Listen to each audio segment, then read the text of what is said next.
Gentlemen and ladies, welcome to the Firearms Firebox. So I'm working on a 6.5 Grendel build, and I've got a product I'd like to show you.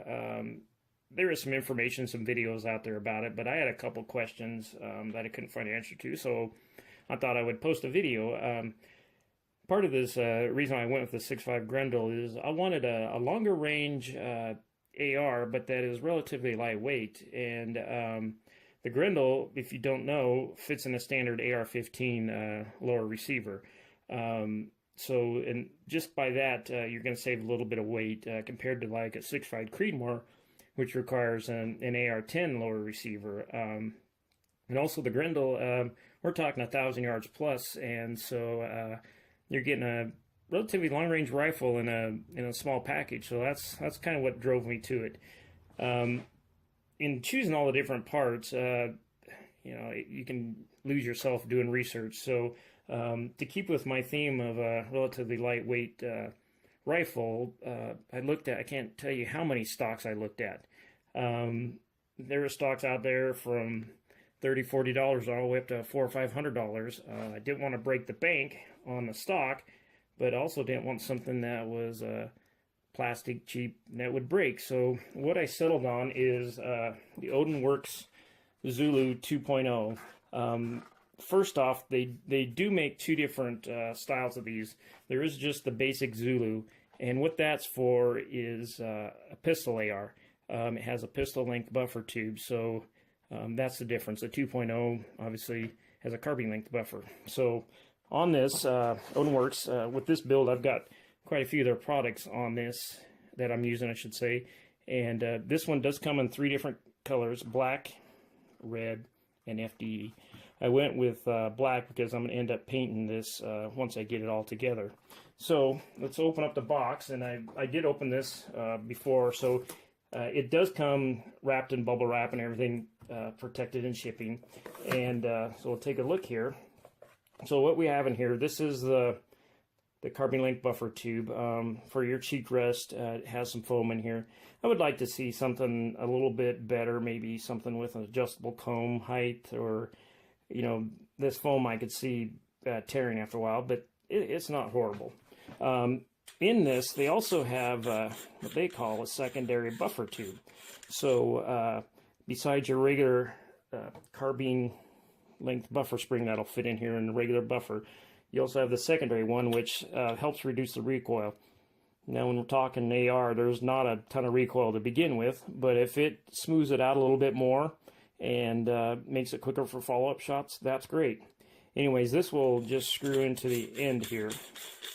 And then the other part is the actual pad itself. So nice thing about this is they built in a lot of adjustment into this. When it's together, this will slide into there. You're going to have adjustable length of pull here as well as here.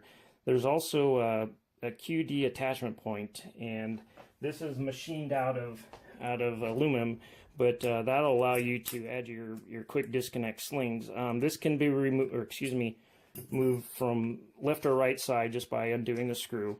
The other thing that they incorporated into this is your butt pad adjustment. So on this, first off, this butt pad, it's a limb saver butt pad. Actually, really soft, as you can see. Again, there's not a ton of recoil with an AR, but maybe it molds into your shoulder a little bit better. Anyways, with this, there's two screws that hold this on, and when you remove them, you'll notice here on this plate all these different adjustments. So you'll be able to move this up or down, the entire butt pad up or down, and also by loosening up these little screws here, you'll be able to adjust the cant either left or right to help it fit into your shoulder pocket a little bit better.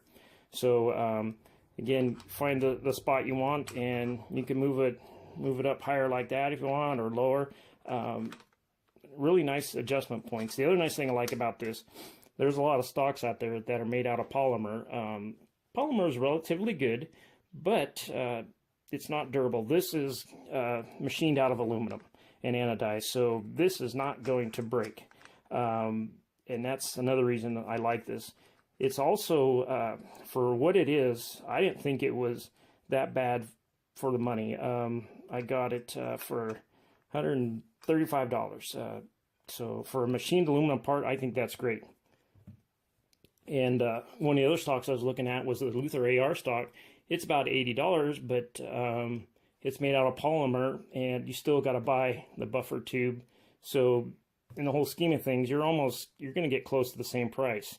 The one thing that about this that I didn't know is you do not need a castle nut. I kind of noticed this with a picture I was looking at, and I wasn't sure if I was looking at the picture right until I got this. So along with the stock itself, there's a parts diagram. It comes with all the necessary Allen wrenches, an extra screw, and it also comes with some Vibra-Tite, basically thread lock is all it is. But where that comes into play is it has this mount for either QD sling or your hook slings. Anyways, when you put this on, you'll attach it there. And then I'm going to add in our buffer retainer. So put that in there, and then we're going to screw on the buffer tube, and you're going to see that we do not need the castle nut. So we'll tighten this down.